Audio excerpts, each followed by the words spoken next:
الحمد للہ والصلاة والسلام علی رسول اللہ اما بعد۔ اللہ تعالیٰ اس نے قرآن مجید میں فرمایا کہ والذین جاہدوا فینا لنہدینہم سبلنا، جو لوگ ہمارے رستوں میں کوشش کرتے ہیں ہم ان کو ضرور بھی ضرور اپنے رستوں کی رہنمائی کرتے ہیں۔ اس آیت مبارکہ کا مطلب واضح ہے، اللہ تعالیٰ دین کے رستے اس کے لیے کھولتا ہے جو چلنا چاہتا ہے، جو چلنا نہیں چاہتا اللہ تعالیٰ اس کے لیے جو سزائیں منتخب کرتا ہے وہ سزائیں بھی اس کو جلدی سمجھ نہیں آتی۔ سب سے پہلی سزا تو یہ ہے کہ اللہ تعالیٰ اس کے لیے خود ہی خیر کے رستے تنگ کر دیتا ہے، کیونکہ وہ کھولنا نہیں چاہتا رستے۔ پھر نتیجہ یہ نکلتا ہے کہ لاشعوری طور پر اس کے دل میں خیر اور نیکی کی اہمیت کم ہوتی جاتی ہے، حتیٰ کہ وہ دیکھتا بھی ہے ایک خیر کو اور سنتا بھی ہے، لیکن وہ اس سے کچھ تأثر نہیں لیتا، کچھ اس کے اوپر اثر نہیں ہوتا۔ یہ وہ کیفیت ہے جو اللہ نے یہود کے بارے میں ذکر کی نا کہ ثم عموا وصموا، اندھے ہو گئے اور بہرے ہو گئے۔ حالانکہ یہودی اندھے نہیں ہوئے تھے آنکھوں سے اور کانوں سے بہرے نہیں ہوئے تھے، لیکن اندھے اور بہرے ہونے کا مطلب یہ ہے کہ جو بھی وہ خیر دیکھتے ان کے اوپر اس کا کوئی اثر نہ ہوتا، جیسے اندھا کسی چیز کو دیکھتا ہی نہیں، اور جو بھی وہ خیر کی بات سنتے اس سے کچھ اثر نہ لیتے، جس طرح کہ بہرا کوئی اثر نہیں لیتا۔ یہ اللہ رب العالمین کی ایک سزا ہے کہ بندہ خیر کی بات سنے لیکن اثر نہ لے۔ اور پھر اس سے بڑی ایک سزا کہ دل کے اندر سے یہ احساس بھی جاتا رہے کہ میں کسی خیر کا طلبگار نہیں ہوں۔ اس میں سب سے بڑی چیز اور سب سے بڑی آفت جو ہم نے اپنے اوپر مسلط کی وہ قرآن سے دوری ہے۔ قرآن ہی ایک ایسی کتاب ہے جس کا اس سے رشتہ جتنا مضبوط ہے وہ بندہ فتنوں سے اتنا محفوظ ہے۔ جو قرآن سے دور ہوتا جاتا ہے یہ بھنور کے اندر پھنستا جاتا ہے۔ میرے بھائیو، یہ دنیا کے معاملات، یہ دنیا کے جھگڑے، یہ دنیا کے الجھے ہوئے مسائل، یہ مرتے دم تک آپ کے گلے ہیں۔ لیکن عقل مند اور سمجھدار آدمی وہ ہے جس نے ان سب کو ثانوی حیثیت دی۔ بندہ جب ایک مشکل آتی ہے اس کو اتنا سر پہ سوار کرتا ہے کہ اللہ کے حقوق چھوڑ دیتا ہے۔ اگر آپ ان سب چیزوں کو ایک سائیڈ پہ رکھ کے کہ یہ دنیا ہے، یہ چلنی ہے، اللہ کے ساتھ صحیح ہو جائیں، اس کی کتاب کے ساتھ صحیح جڑ جائیں، تو آپ کو دنیا کے غم ہی نہیں لگیں گے۔ من جعل الہموم ہما واحدا، جس نے اپنے سارے غم ایک ہی غم میں ڈھال دیے، وہ کیا ہے؟ وہ آخرت کا غم ہے۔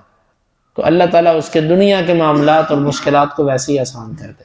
قرآن مجید ہم کوشش کرتے ہیں کہ اس کے ساتھ جڑیں، لیکن بہت کم مواقع میسر آتے ہیں۔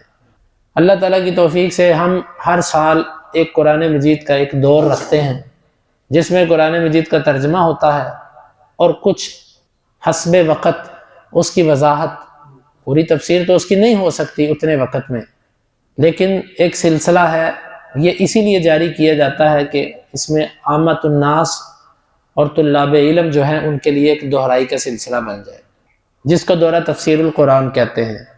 تو انشاءاللہ العزیز یہ دورہ بھی ہم 1 شعبان سے شروع کر رہے ہیں، آج سے 9 دن بعد، یعنی کہ جو آئندہ جمعہ ہے اس کے بعد جو ہفتے کا دن آئے گا اس سے یہ دورہ تفسیر شروع ہوگا، پہلے پارے سے، اور یہ 30ویں پارے تک پورے قرآن مجید کا ترجمہ، تفسیر انشاءاللہ العزیز، اور تفسیر مختلف طریقوں سے کی جاتی ہے۔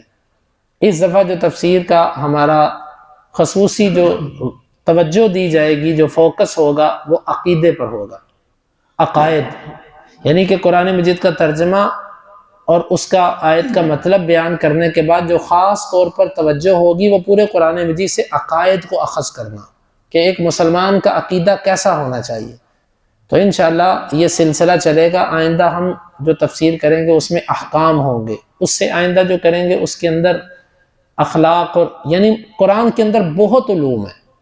تو ہم نے یہ سوچا ہے کہ اللہ تعالیٰ نے یہ بات دل میں ڈالی کہ ہر دفعہ ہم قرآن مجید میں ایک تخصص رکھیں، ترجمہ اور تفسیر کے بعد جو خاص چیز اس سے لینی ہے وہ عقیدہ ہے۔ تو آپ سب اس میں کوشش کریں، یہ آپ سب کے لیے کتاب اللہ کے لیے وقت دینا لازم ہے۔ آپ میں سے اگر تو کوئی ایسا بندہ ہے نا کہ جو مزدوری پر نہیں جاتا تو اس کے گھر کا چولہا نہیں جلے گا، تو اس کے لیے یقیناً عذر ہے، اس کے لیے عذر ہے، اللہ اس کو معاف کرے گا، وہ مجبور ہے۔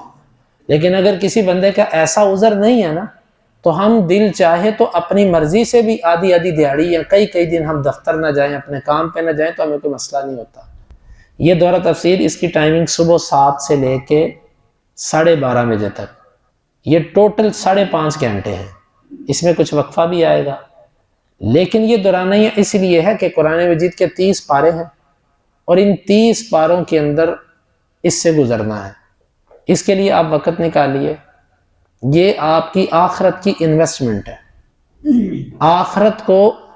آخرت قیامت کے دن انسان اپنے وقت کو جب دیکھے گا نا، وہ سارے اوقات کو دیکھ کر کہے گا یہ بھی ضائع کیا، یہ بھی ضائع کیا، یہ بھی ضائع کیا، یہ بھی ضائع کیا۔ صرف اس کے وہ اوقات جو اس نے اپنے رب کو دیے، وہ کہے گا کاش کہ سارے ہی وقت ایسا ہوتا، یہ وہ تھوڑا سا وقت ہے جو میں نے اپنے رب کو دیا اور یہ مجھے فائدہ دے رہا ہے، باقی سب بیکار۔ اپنے اوقات کو قیمتی بنائیے۔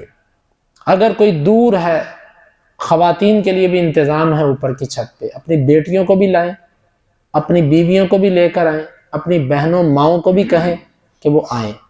کوئی بیٹھ کے سنے، کوئی لیٹ کے سنے، کوئی ٹیک لگا کے سنے، کوئی کرسی پہ بیٹھے، جس طرح آپ اپنے آپ کو آسان محسوس کرتے ہیں اس طرح کریں، چونکہ وقت بھی لمبا ہے، دورانیہ لمبا ہے، لیکن اللہ کے لیے اس خیر سے محروم نہ کریں اپنے آپ۔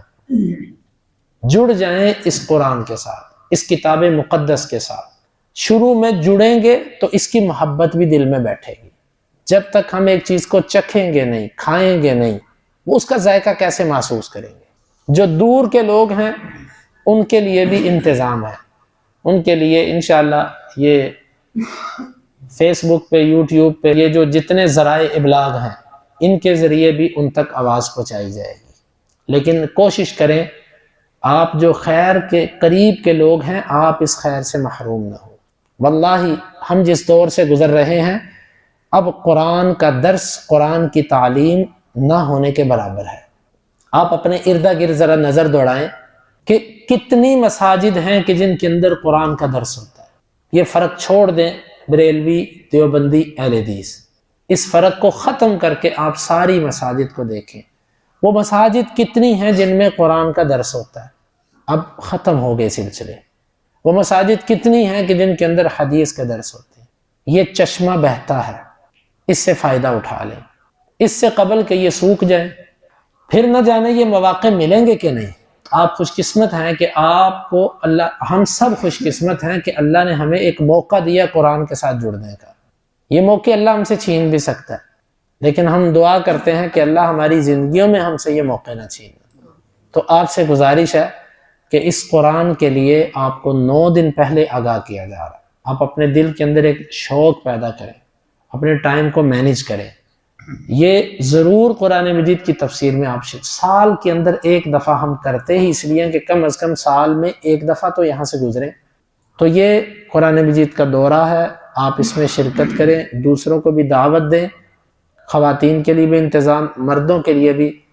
1 شعبان سے شروع ہوگا اور انشاءاللہ 25 رمضان کو ممکن ہے کوئی 1-2 دن آگے پیچھے ہو سکتے ہیں، یہ مکمل ہوگا۔ ٹوٹل یہ 50 سے اوپر یعنی 55 دن بن جائیں، 54 بن جائیں، 56 بن جائیں، کمی بیشی ہو سکتی ہے۔ تو یہ دن ہے اللہ تعالیٰ، کیونکہ ہمارے نبی صلی اللہ علیہ وسلم جیسے ہی شعبان آتا نا، رمضان سے پہلے شعبان، آپ شعبان کے اندر نفلی عبادت عام دنوں سے زیادہ کرتے تھے۔ عائشہ رضی اللہ عنہ کہتی ہیں کہ میں نے اللہ کے نبی صلی اللہ علیہ وسلم کو شعبان کے اندر اتنے روزے رکھتے دیکھا، قریب تھا کہ آپ پورا شعبان ہی روزے رکھتے۔ کیوں؟ اہل علم کہتے ہیں کہ یہ ایک فرض کی تیاری کے لیے پریکٹس ہوتی ہے۔ جس طرح آپ کو نمازوں سے پہلے سنتیں بتائی جاتی ہیں، ان سنتوں کا مقصد کیا ہے؟ واللہ ہم اس مقصد کو بھی نہیں سمجھے۔ اگر ان سنتوں کے مقصد کو سمجھ جائیں تو نماز بھی سمجھ آئے۔ ان سنتوں کا اصل مقصد ہوتا ہے کہ اللہ سے ایک رابطہ بحال کرو۔ دنیا کے کام سے یکدم اٹھ کے آئے ہو، پہلے پریکٹس کرو، پھر نیٹ ورک کرنا۔ حالانکہ اس کو رف عمل ہم نہیں کہہ سکتے، یہ نیٹ ہی ہے، لیکن جس طرح ہم چھوٹے ہوتے کاپیوں پر پہلے رف کاپی پر کام کرتے تھے، پھر اس کے بعد نیٹ کاپی پر کرتے تھے، یہ آپ کو ایک پریکٹس کروائی جاتی ہے کہ اللہ سے لائن برابر کرو، فرض ادا کرنے ہیں، اس کے بعد جو کوئی کمی کوتاہی ہے وہ نفل اور سنتوں میں نکل جائے۔ تو شعبان کے اندر اللہ کے نبی صلی اللہ علیہ وسلم زیادہ روزے رکھتے، اس لیے کہ اس کے بعد رمضان آ رہا ہے، تو رمضان کے اندر آپ کا قرآن سے گہرا تعلق ہوتا ہے۔ ہم بھی اسی نسبت سے یکم شعبان سے یہ سلسلہ شروع کر رہے ہیں کہ رمضان کے اندر تو ہمارے نبی صلی اللہ علیہ وسلم بھی جبریل امین کے ساتھ دور کیا کرتے تھے، اور جس سال آپ دنیا سے گئے آپ نے 2 دفعہ دور کیا. تو اس لیے گزارش ہے کہ ہم بھی قرآن سے جڑیں، اللہ رمضان اور قرآن کا ہمارے دل پر گہرا اثر چھوڑے کہ جو ہماری زندگیوں میں اثر انداز ہو اور مرتے دم تک ہمارے ساتھ رہے. تو یہ پہلی دعوت اللہ تعالی ہمیں سمجھنے کی اور اس کے مطابق اس دورے کو اختیار کرنے کی توفیق عطا فرمائے، اور اللہ تعالی ہمیں اس دورہ میں جو اللہ کے نبی کی حدیث ہیں اس کے مطابق ہی اس کو بیان کرنے کی توفیق دے. اللہ تعالیٰ سے دعا ہے اللہ ہمیں دین کو سمجھنے کی اور اس سے محبت کرنے کی توفیق عطا فرمائے. سبحانک اللہم ربنا و بحمدک، اشہد ان لا الہ الا انت، استغفرک.